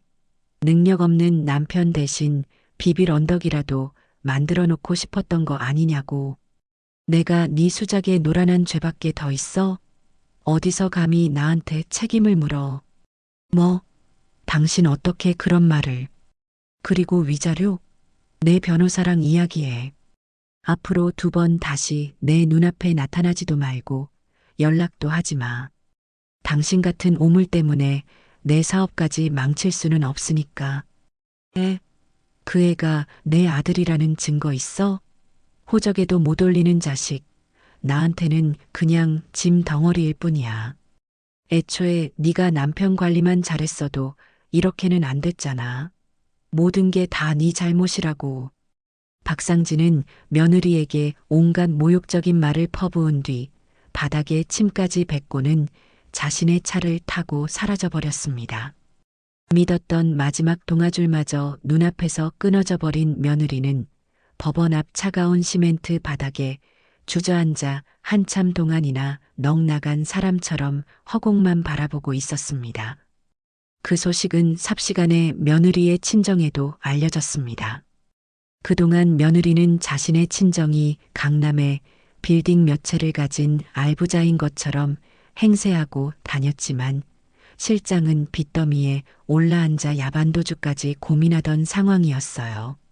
소식을 듣고 경악한 며느리의 부모가 하얗게 질린 얼굴로 저를 찾아와 거실 바닥에 무릎을 꿇었습니다. 사부인 정말 죄송합니다. 저희가 딸 자식을 잘못 키운 죄입니다. 저희 딸이 이런 천인공노할 짓을 저지를 줄은 꿈에도 몰랐습니다. 부디 용서해 주십시오.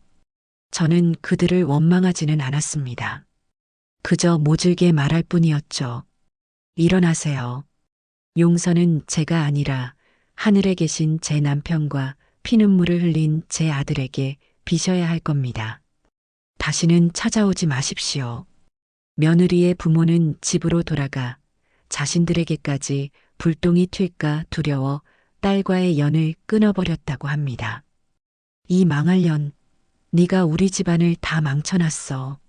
당장 이 집에서 썩 꺼져. 우린 너 같은 딸 둔 적 없으니 다시는 찾아오지 마.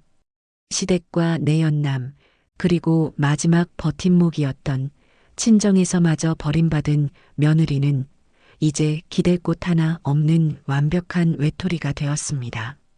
며느리의 몰락은 그야말로 처참했습니다. 위자료 1억 원을 마련하기 위해 그토록 목숨처럼 아끼던 명품 가방과 보석들을 헐값에 처분해야 했어요. 한때는 강남의 중고 명품샵을 찾아가 이거 다 한물간 디자인이라 이 가격 이상은 못 드려요라는 굴욕적인 말을 들으며 눈물을 머금고 돈을 받아왔다고 해요. 결국 살던 아파트에서도 쫓겨나 곰팡이 냄새가 진동하는 변두리의 허름한 월세 단칸방으로 이사 갔다는 소식이 들려왔습니다. 한때는 화려한 백조처럼 살던 그 아이가 이제는 흙탕물 속에서 허우적대는 신세가 된 것이었죠. 그 모든 것은 자기 스스로가 판 함정이었습니다. 이 기막힌 사연은 친척들과 동네에 삽시간에 퍼져나갔습니다. 처음에는 저를 욕하던 사람들도 진실이 알려지자 모두 제 편이 되어 주었어요. 제가 단골로 가던 시장의 야채 가게 아주머니는 제 손을 덥석 잡으며 말했습니다. 아이고, 순자 언니. 내가 그럴 줄 알았어. 그 며느리 처음 봤을 때부터 눈빛이 아주 되바라졌더라니. 사람 보는 내 눈이 틀림없다니까. 언니가 아들 살린겨. 정말 고생 많았어. 옆에서 과일을 팔던 총각도 거들었어요. 어르신, 정말 대단하세요. 요즘 세상에 그런 불의를 보고 참지 않는 어른이 어디 계세요. 속 시원하게 이겨주셔서 제가 다 감사하네요. 사람들의 따뜻한 위로와 격려에 그동안 돌덩이처럼 굳어있던 제 마음이 조금씩 녹아내리는 것 같았어요. 얼마 후에는 명절을 맞아 친척들이 모두 모인 자리에서 그동안 저를 오해했던 시동생이 제게 고개를 숙이기도 했습니다. 형수님, 저희가 정말 사람 보는 눈이 없었습니다. 그 애가 그렇게 천하의 여우인 줄도 모르고 형수님 마음고생하시는 동안 엉뚱한 소리나 하고 다녔으니 정말 면목이 없습니다. 죄송합니다, 형수님. 저는 그저 시동생의 어깨를 두드려 주었습니다. 모든 것이 제자리를 찾아가고 있었어요. 그러던 어느 날 낯선 번호로 전화 한 통이 걸려왔습니다. 자신을 방송 작가라고 소개한 젊은 여자였어요. 안녕하세요, 김순자 어르신. 저희가 제작하는 법정 드라마 프로그램에서 어르신의 이야기를 다루고 싶은데 혹시 출연해 주실 수 있을까요? 어머님, 이건 그냥 이야기가 아닙니다. 대한민국 모든 며느리와 시어머니에게 경종을 울리는 위대한 서사라고요. 출연료는 물론이고 저희가 어르신을 이 시대의 현명한 어머니상으로 만들어 드릴 수 있습니다. 저는 작가의 감언이설을 들으며 쓴웃음을 지었습니다. 작가 양반, 나는 영웅도 현명한 어머니도 아니오. 그저 내 새끼 구하려고 진흙탕에서 발버둥 친 평범한 늙은이일 뿐이요. 이제는 시끄러운 거 다 싫고 조용히 살고 싶으니 이만 끊겠습니다. 저는 단호하게 전화를 끊었습니다. 제게 필요했던 것은 세상의 인정이나 돈이 아니었어요. 그저 내 아들의 상처가 아물고 우리 가족이 다시 예전처럼 평화로운 일상을 되찾는 것, 그것 하나뿐이었습니다. 전화를 끊고 나니 마음이 비온 뒤 하늘처럼 한결 맑아진 기분이 들었어요. 길고 지독했던 전쟁이 정말로 끝이 난 것이었습니다. 모든 법정 싸움이 끝나고 집으로 돌아온 날, 저와 아들은 아무 말 없이 마주 앉아 늦은 저녁을 먹었습니다. 10년 묵은 체증이 내려간 듯 속은 후련했지만 지난 몇 달간의 긴장이 한꺼번에 풀리면서 온몸에 힘이 쭉 빠지는 기분이었어요. 아들은 밥을 거의 입에도 대지 못하고 숟가락으로 멀건 국물만 휘젓고 있었습니다. 그 텅 빈 눈동자에 얼마나 깊은 상처와 회한이 담겨 있는지 어미인 저는 감히 헤아릴 수조차 없었어요. 어색한 식사를 마치고 제가 부엌에서 그릇을 닦고 있는데 등 뒤에서 아들이 나지막이 저를 불렀습니다. 어머니. 제가 돌아보자 아들은 그 자리에 엎드려 제게 큰 절을 올리기 시작했습니다. 옛날 죄인들이나 할 법한 이마가 바닥에 닿을 정도로 깊이 숙인 자세였어요. 아들의 등이 가늘게 떨리고 있는 것이 보였습니다. 경철아, 이게 무슨 짓이냐? 어서 일어나지 못할까? 제가 놀라서 다가가 아들을 일으키려 했지만 아들은 꿈쩍도 하지 않았습니다. 아니요, 어머니. 이대로 제 사죄를 받아주세요. 제가 정말 죽을 죄를 지었습니다. 어머니 앞에서 그리고 돌아가신 아버지 앞에서 제가 너무나도 큰 죄를 지었습니다. 아들은 고개를 들지 못한 채 땅에 울리는 목소리로 말을 이었습니다. 그 목소리는 물기에 젖어 심하게 떨리고 있었어요. 어머니가 처음 그 말씀을 하셨을 때 민준이가 제 아이가 아닌 것 같다고 하셨을 때 저는 어머니를 믿는 대신 제 안락한 거짓을 택했습니다. 진실을 마주할 용기가 없어서 이 세상에서 저를 가장 사랑해 주시는 어머니의 가슴에 제가 감히 대못을 박았습니다. 어머니가 그 여자에게 온갖 무시와 수모를 당하실 때 저는 비겁하게 외면했습니다. 제 가정이 깨질까봐 두려워서, 제 아내가 저를 떠날까봐 무서워서 어머니의 억울함을 알면서도 모른 척했습니다. 그 여자가 돈을 요구할 때마다 그게 어머니의 피 같은 노후자금인 것을 알면서도 저는 한 번도 제대로 말리지 못했습니다. 어머니, 제가 아들이 아니라 왼수였습니다. 정말 죄송합니다. 정말 죄송합니다. 아들의 어깨가 서럽게 들썩이기 시작했습니다. 그동안 억눌러왔던 자책감과 회한이 뜨거운 눈물과 함께 한꺼번에 터져 나오는 듯 했어요. 저는 그런 아들 곁에 조용히 쪼그려 앉아 아들의 등을 가만히 쓸어주었습니다. 제 손바닥을 통해 아들의 뜨거운 눈물과 통안의 떨림이 고스란히 전해져 왔어요. 일어나거라, 아들아. 이미 다 지나간 일이다. 누구의 탓을 한들 흘러간 세월을 되돌릴 수는 없는 게지. 하지만 어머니, 사람은 누구나 실수를 한단다. 완벽한 사람은 세상에 없어. 중요한 건 그 실수를 딛고 다시 일어서는 거지. 너는 그저 지독한 사랑의 열병을 알았을 뿐이고 어미인 나는 그걸 미리 알아채고 막아주지 못했을 뿐이다. 우리 둘 다 상처를 입었으니 이제는 서로를 탓할 것이 아니라 서로의 상처를 보듬어주고 다시는 같은 실수를 반복하지 않으면 되는 것이다. 제 말에 아들은 마침내 고개를 들었습니다. 눈물과 콧물로 범벅이 된 아들의 얼굴은 마흔을 바라보는 장정의 것이라고는 믿기지 않을 만큼 길 잃은 어린아이 같았어요. 저는 그런 아들을 따뜻하게 안아주었습니다. 그날 밤 우리 모자는 서로의 상처를 부둥켜 안고 한참을 울었습니다. 그리고 그 눈물과 함께 길고 길었던 악몽을 비로소 흘려보낼 수 있었습니다. 그날 이후 아들은 놀랍도록 달라지기 시작했습니다. 가장 먼저 한 일은 10년 넘게 청춘을 바쳤던 회사에 사표를 낸 것이었어요. 어머니, 저 다 정리하고 완전히 새로 시작하고 싶어요. 이 회사는 그 여자와 그 자식의 흔적이 너무 많아서 숨을 쉴 수가 없어요. 월급이 좀 적어져도 괜찮아요. 과거에 얽매여 살고 싶지 않아요. 저는 아들의 결정을 전적으로 지지했습니다. 낡고 해진 옷을 계속 입고 있을 수는 없는 노릇이니까요. 하지만 새로운 시작은 생각보다 험난했습니다. 아들은 매일 아침 희망을 품고 집을 나섰지만 저녁이면 짙은 패배감을 안고 돌아왔어요. 어느 날 밤 아들은 술에 취해 비틀거리며 들어왔습니다. 어머니, 저 오늘도 떨어졌어요.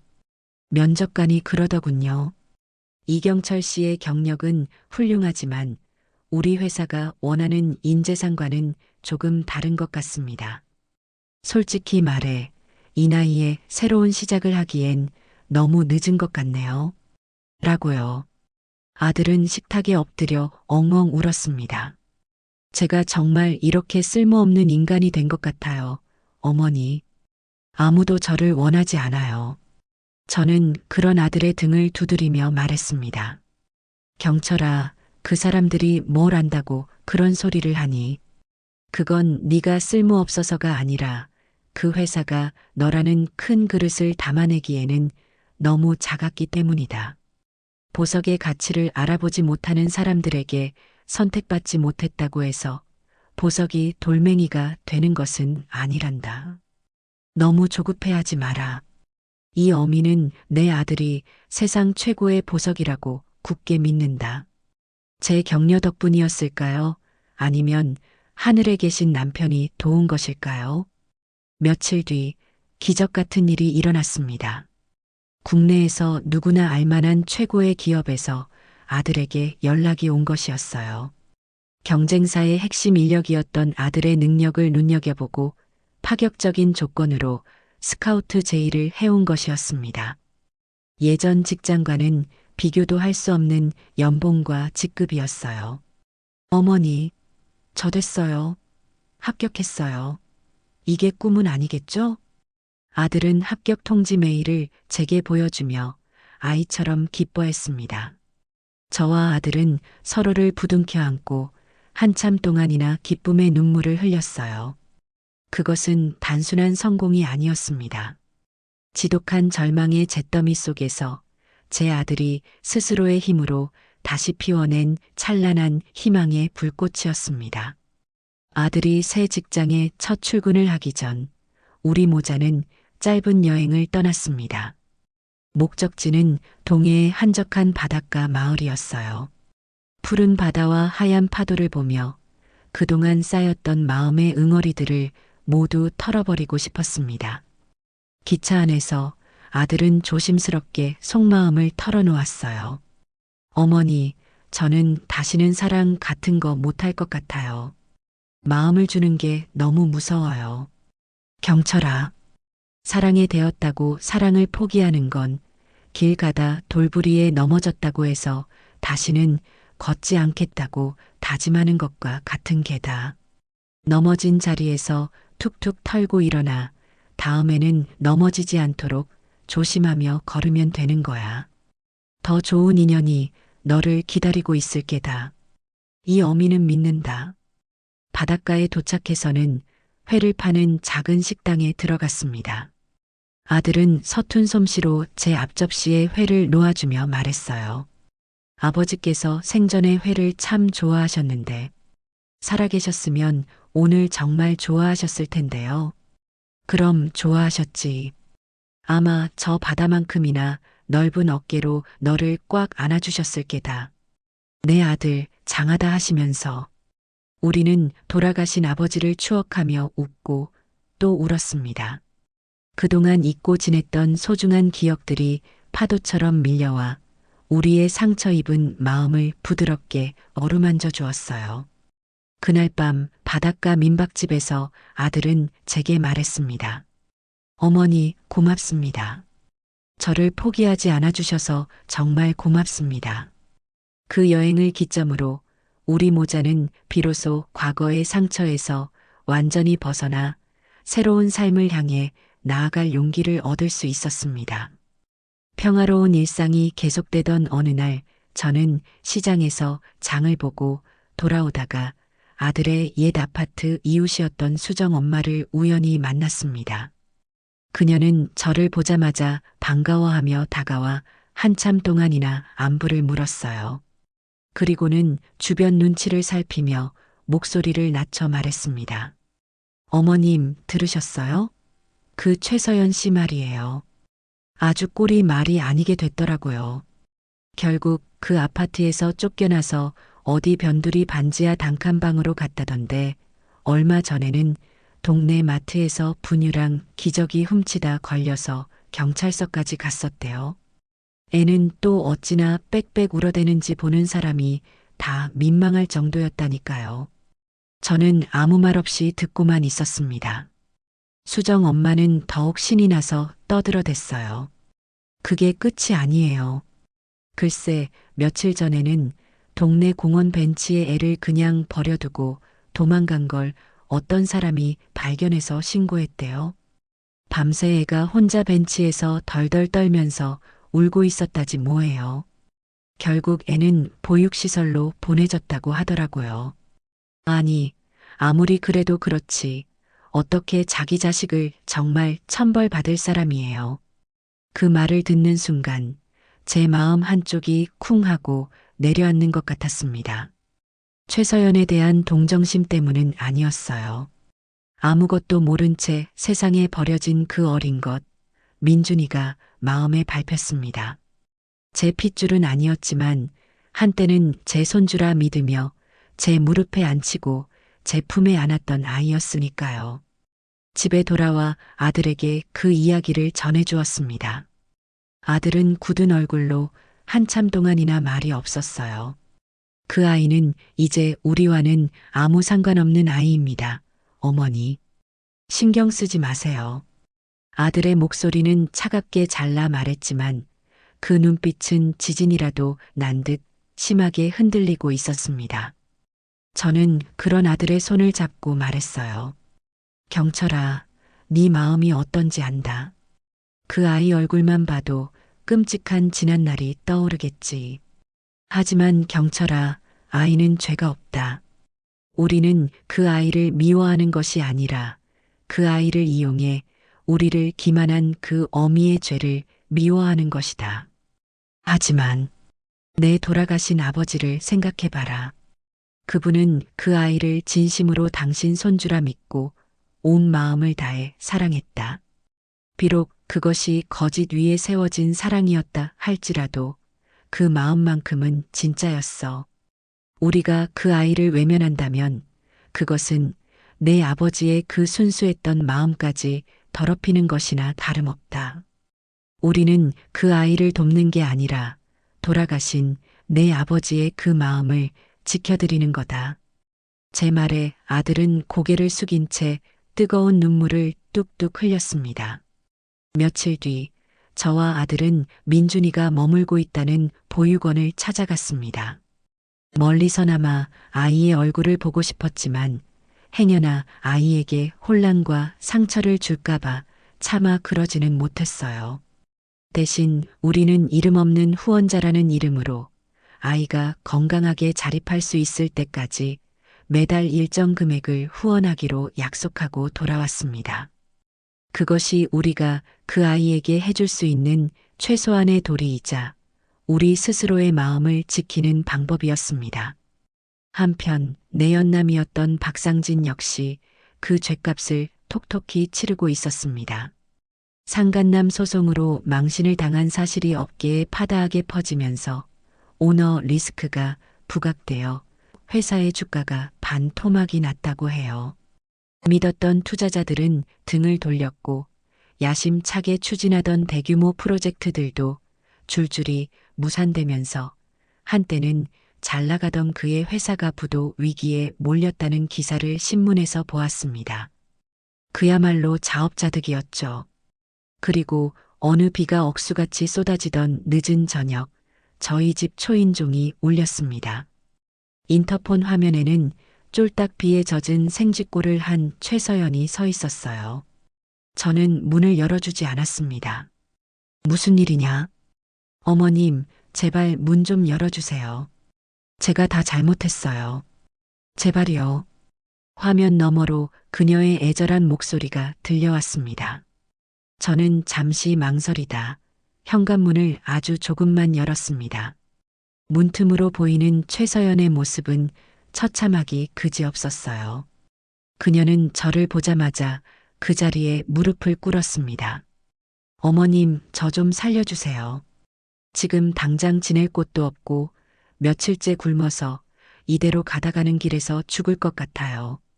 단돈 10만 원이라도 좋으니 제발 저 좀 도와주세요. 그녀는 바닥에 머리를 찌우며 빌고 또 빌었습니다. 하지만 제 마음은 바위처럼 단단했어요. 일어나거라. 너에게 줄 동정은 내게 단 한 톨도 남아있지 않다. 어머님, 경철 씨. 경철 씨는 어디 있어요? 그 사람은 마음 약해서. 저 용서해 줄 거죠? 제가 가서 빌면. 헛소리 하지 마라. 내 아들은 이제 너 같은 여자 때문에 인생을 망칠 만큼 어리석지 않다. 너는 내 배 아파 낳은 자식마저 내버린 어미다. 그런 너에게 동정을 베푸는 것조차 죄악이다. 저는 품속에서 지갑을 꺼내 5만 원짜리 한 장을 그녀의 발치에 던져주었습니다.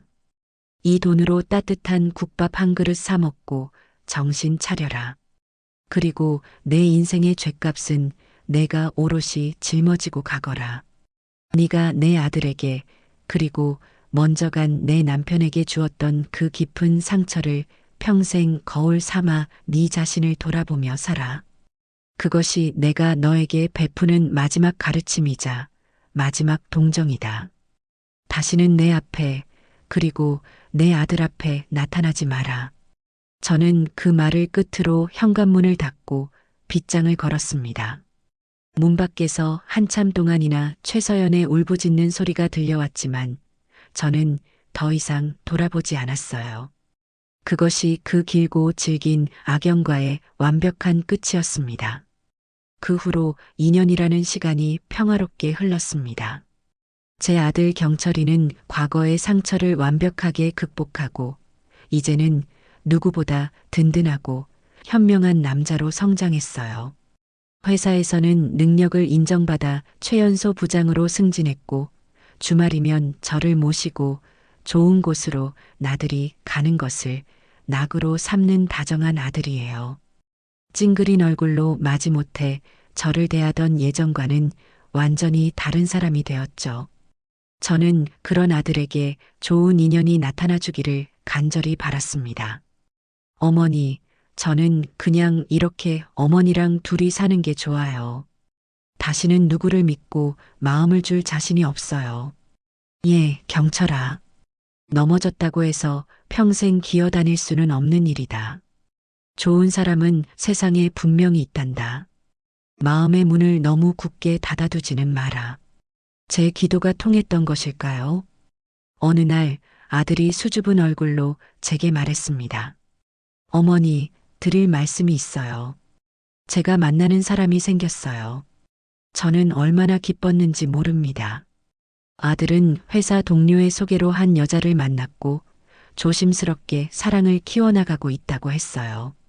그리고 며칠 뒤 아들은 그 여자를 저희 집에 데리고 왔습니다.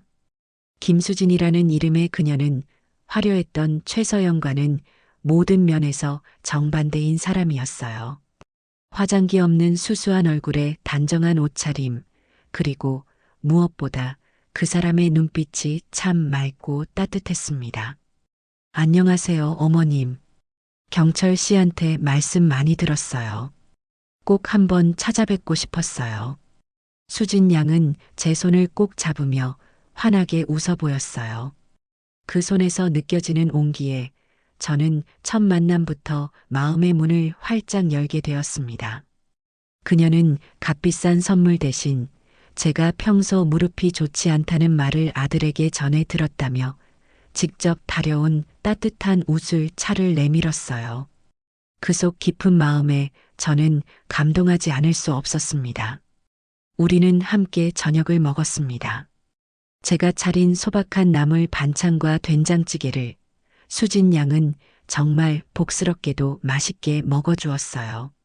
어머님 정말 맛있어요. 저희 엄마가 해주신 집밥보다 더 맛있는 것 같아요. 비법이 뭐예요? 비법은 무슨, 그냥 손맛이지. 입에 맞는다니 다행이구나. 저도 어머님한테 요리 좀 배우면 안 될까요? 저도 경철 씨한테 이렇게 맛있는 밥 해주고 싶어요. 그 진심 어린 말 한마디에 저는 지난 세월의 모든 서름이 눈 녹듯이 사라지는 것을 느꼈습니다. 어머님, 이런 건 요즘 애들 안 먹어요라며 제 음식을 밀쳐내던 최서연의 모습이 떠올라 저도 모르게 눈시울이 붉어졌어요. 식사를 마친 뒤에는 당연하다는 듯이 제 앞치마를 두르고 설거지를 하겠다며 부엌으로 달려가는 것을 제가 겨우 말려 자리에 앉혔습니다. 그 모습에서 저는 비로소 진정한 가족의 따뜻함이 무엇인지를 느낄 수 있었어요. 아들은 그런 수진 양을 사랑스럽다는 눈빛으로 바라보고 있었고, 저는 그 두 사람의 모습을 흐뭇하게 지켜보았습니다. 우리 집에 드디어 행복이라는 귀한 손님이 찾아온 것 같았어요. 아들 걱정에서 완전히 벗어나게 된 저는 이제 오롯이 저 자신을 위한 삶을 살기 시작했습니다. 그동안은 아들 뒷바라지하느라, 남편 병수발하느라 제 인생이라는 것을 돌아볼 겨를도 없이 살아왔으니까요. 가장 먼저 시작한 것은 동네 문화센터에서 서예를 배우는 것이었습니다. 젊었을 적 잠시 붓을 잡았던 경험이 있었는데 먹을 갈 때 느껴지는 묵직한 향기와 화선지에 번지는 먹물의 고요함이 제 마음을 차분하게 만들어 주었어요. 어이구, 순자 언니는 글씨에 힘이 있어. 아주 그냥 기품이 넘쳐. 무슨 소리야? 아직 멀었어. 우리 김 선생한테 칭찬받으려면. 서예 교실에서 만난 새로운 친구들과 함께 웃고 떠들며 시간을 보내는 것은 제게 큰 활력소가 되었습니다. 우리는 함께 맛있는 칼국수를 사 먹기도 하고 날씨 좋은 날이면 근교 수목원으로 나들이를 가기도 했어요. 평생을 누군가의 아내, 누군가의 엄마로만 살아왔던 제가 김순자라는 제 이름을 되찾고 제 인생의 주인공으로 다시 서는 순간이었습니다. 그리고 1년 뒤 아들 경철이와 수진 양은 많은 사람들의 축복 속에서 소박하고 아름다운 결혼식을 올렸습니다. 저는 세상에서 가장 고운 한복을 차려입고 두 사람의 행복한 앞날을 눈물로 축복해 주었어요.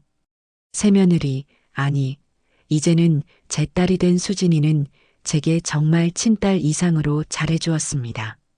주말마다 저희 집에 찾아와 함께 장을 보고 음식을 만들었고 제 말벗이 되어주며 외롭지 않게 해주었어요.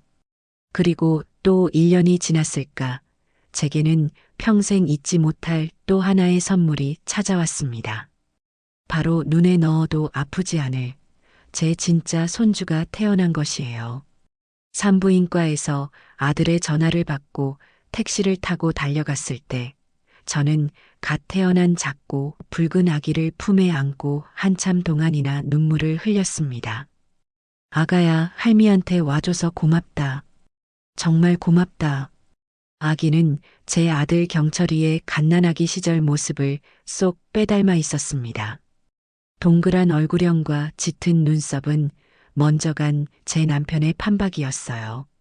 제 핏줄, 제 살붙이라는 사실이 이토록 가슴 벅차고 감격스러운 일인 줄 저는 그때 처음 알았습니다. 어머니, 저희 아들 이름은 은우라고 지었어요. 아버지 함자에서 한 글자 따왔습니다. 아들의 말에 저는 또 한 번 눈물을 쏟고 말았습니다. 따스한 햇살이 가득 들어오는 어느 주말 오후, 저는 거실 소파에 앉아 곤히 잠든 손주 은우를 무릎에 뉘인 채 조용히 세상을 바라봅니다. 제 옆에서는 아들 내외가 마주 앉아 다정하게 과일을 깎고 있고 집안에는 구수한 된장찌개 냄새와 아이의 포근한 전내음이 가득합니다. 이따금씩 들려오는 아이의 새근거리는 숨소리가 세상 그 어떤 음악보다도 아름답게 들려요.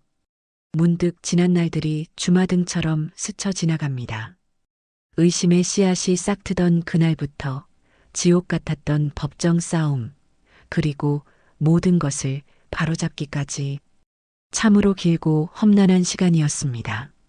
제 인생에 그토록 거센 폭풍우가 몰아칠 줄은 꿈에도 몰랐어요. 하지만 저는 그 폭풍우를 피하지 않고 온몸으로 맞섰습니다. 그 비 온 뒤에 땅이 더 단단하게 굳어지듯 우리 가족은 그 시련을 통해 더 단단해지고 서로를 더 깊이 사랑하게 되었습니다. 만약 그때 제가 진실을 외면하고 그저 좋은 게 좋은 것이라며 눈을 감아버렸다면 어땠을까요? 아마 제 아들은 평생을 거짓과 배신 속에서 불행하게 살았을 테고 저 역시 죽는 날까지 가슴에 큰 응어리를 안고 살았을 겁니다. 제 선택은 틀리지 않았어요.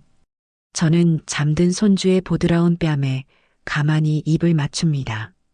내 할아버지를 쏙 빼닮았구나, 우리 강아지.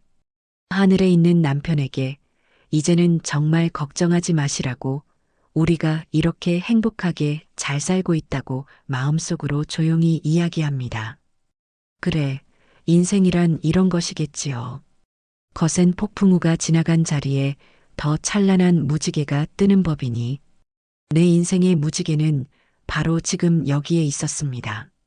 제 인생의 후반전은 바로 이 평화로운 순간부터가 진짜 시작이니까요.